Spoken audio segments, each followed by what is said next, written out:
Je suis un gilet jaune avec des billets mauves. Je suis avec le peuple, mais j'ai fait de l'argent.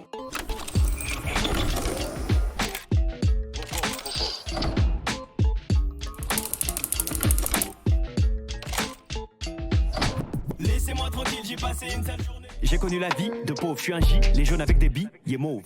Les gens parlent, on s'entend. J'ai un freestyle qui s'appelle Bon, qui date de l'époque, qui date de 2006.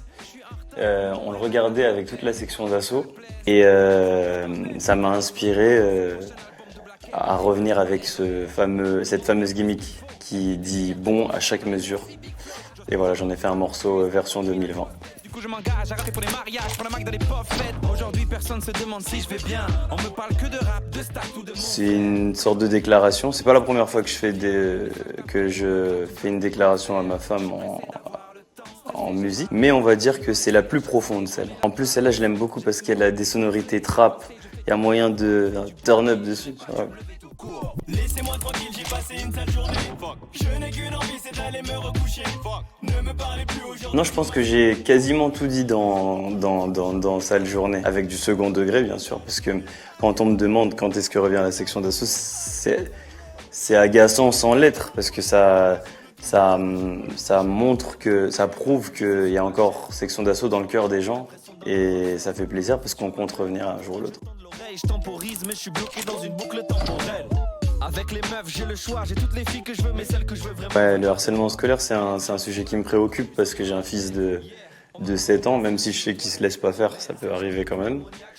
Et je reçois beaucoup de messages sur les réseaux d'enfants qui se font harceler, filles, garçons. Ça va loin parfois même, il y a des petits qui me disent qu'ils veulent se suicider. Je réponds avec mes mots. C'est un sujet qui me tient à cœur. C'est couré, mon argent détourné, saoulé, mon cerveau crie courez, courez, chaque jour un peu plus aigri. C'est mon compositeur qui me parle de PLK. Je connaissais PLK en réalité, hein, qui me dit qu'il fait des sons pour PLK. Et on s'est dit tout de suite, mais appelle-le et faut qu'il vienne en studio, faut qu'il vienne poser dans cet album. 2 heures après, il était là.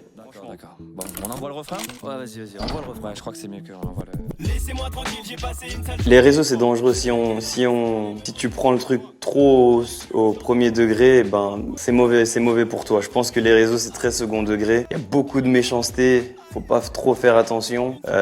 Et surtout, c'est pas la vraie vie. Parce que quelqu'un qui va venir t'insulter sur les réseaux, dans la rue, il va pas le faire. La maison dispo manager m'harcèle sur mon phone. Quand je sorte chez moi, toujours les mêmes questions. Black MC quand le retour. Moi, dans ma vie d'artiste, mon entourage, je suis très proche de ma famille. Tout le monde donne son avis. Mes sœurs, mon petit frère, qui lui-même fait du rap. On est très proches, on se conseille énormément. Et voilà, très soudés, on n'avance pas sans qu'un tel ou un tel a validé. Est-ce que tu sais que je suis dans le doute à chaque sortie d'album? Je sais que la solution ne se trouve pas dans un verre d'alcool. Est-ce que ça va marcher? Est-ce que je suis dépassé? Putain les gars, c'est pas compliqué. Si jamais tout ça s'arrête, je me suis pas encore posé la question qu'est-ce que je ferais. En fait, je vais tout faire pour que ça s'arrête pas, tout simplement.